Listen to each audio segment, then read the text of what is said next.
In the defacing of the war memorial, that's with pro-Palestinian graffiti, it's led to some of the opposition saying perhaps stronger penalties are needed. I spoke a short time ago with the Shadow Home Affairs Minister, James Paterson. Well, in the Senate chamber just earlier, we had a 15-minute kind of apologia from Senator Steele-John for the vandalism of the war memorial that was, I think, shocked everyone in the chamber across the spectrum. Really, I mean, the war memorial is not a blank canvas for the Greens' extreme politics, and they should not be defending criminal vandalism of one of the most sacred institutions in Australia. There really need to be very serious criminal penalties for the people responsible for this, otherwise we're going to see a lot more of it. And so what should they be? What sort of increase are you talking about there? Well, I offered bipartisan support to the government for extra resources to police these sacred sites to make sure that people are caught if they try and do it again. So, mean always also having a cop there because, you know, I'm a Canberra resident, police resources are stretched, or is it just better CCTV? What does that mean? Well, it could be a range of things. It could include regular patrols by the AFP here in Canberra, who are responsible for Canberra policing. It could be private security guards. It could be better surveillance, including cameras. I'm open-minded about exactly what the resourcing looks like, but we can't leave these sacred sites undefended to be defaced like this time and time again. Would it remain just civil though, big fines? Well, that's something I think the government really needs to seriously look at, the criminal penalties for this, to make sure that they are adequately reflect how appalled Australians would be if they saw this and knew this was happening. So someone could go to jail for doing this? Well, I think there should be very serious penalties. I'm not settled in my mind exactly what they should be, but they should be very serious. Otherwise, it's going to keep happening.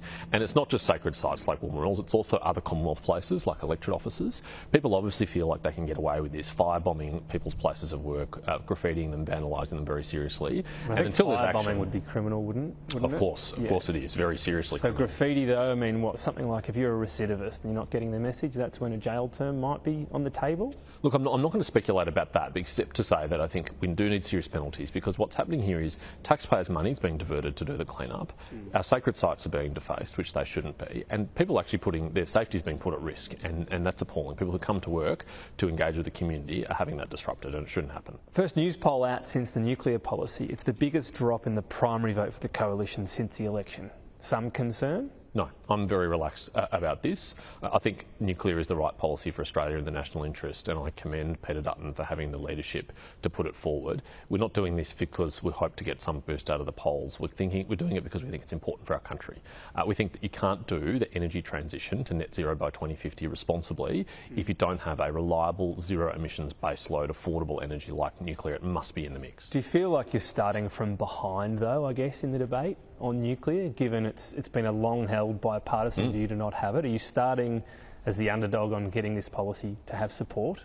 No question. We've set ourselves a very ambitious task from opposition to effectively redesign our electricity system, and we would not have taken it on if we didn't think it was in the national interest. The easier path would have been to just play a small target, hope the government fell over and get elected on that basis. But Peter's view, and I think it's widely shared, is that we have to put forward a positive agenda to the Australian people about what we want to do differently, and one of those things is to provide them with electricity which is reliable and affordable and sustainable, and that's not what you're going to get under Labor. We're going to see more on it, but do you think people might be a bit more amenable to it if you spoke more about the fact that you'll still need a lot of renewables and a lot more large-scale renewable policies with nuclear? Some people seem to have the perception it's sort of either or, and maybe that's hurting you, even if the Nats probably want to say something along those lines? Look, I think Peter Dutton and Ted O'Brien have been very clear from the beginning that renewables already play a big role and will continue to play a big role even under our plan. What we're talking about is renewables plus gas plus nuclear, with nuclear replacing the coal that's currently exiting the system. Because if you don't replace that, then what is your reliable baseload energy that's going to firm up the network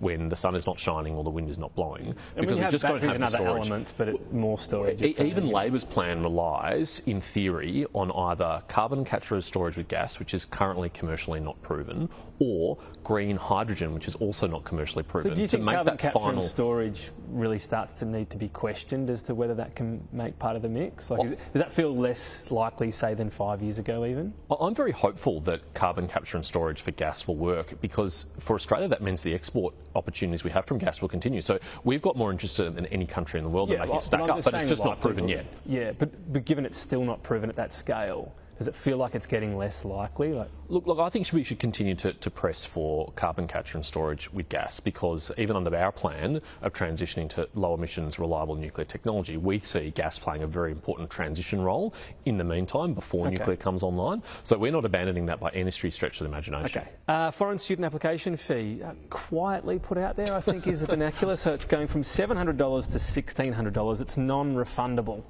Good way to curtail student numbers, which you want to do as well as Labor? Well, if ever there was a case of the arsonist pretending to be a firefighter, this is it. I mean, Labor has caused a total mess on migration. They've presided over 920,000 people coming to our country in 2 years, a historic record, and now they're claiming that they're here to fix up their own mess that they created. I mean, they even were granting hundreds of thousands of COVID-era visas well after the end of the pandemic period. So it's their responsibility to fix up this mess. Do you agree with this policy, though? Well, we have said that we would be increasing the international student visa charge as well in Peter Dutton's budget reply. To this high? Well, we're getting our own modelling done with the PBO, and we'll put out our own numbers in due course. We think there is a case to increase it because we don't think the current status quo reflects the full cost to the economy and to society of international students coming here. Certainly true that universities and higher education institutions benefit a lot from it, but they're capturing the private benefit of it, and it doesn't reflect, for example, the impact on the housing market. Okay. Finally, big tech companies. From the evidence we heard, it looks increasingly likely, in particular Meta, just has no interest in cooperating and then paying for news in any way. Should the government be willing to go as far to say, we don't want you in the country if things come to that?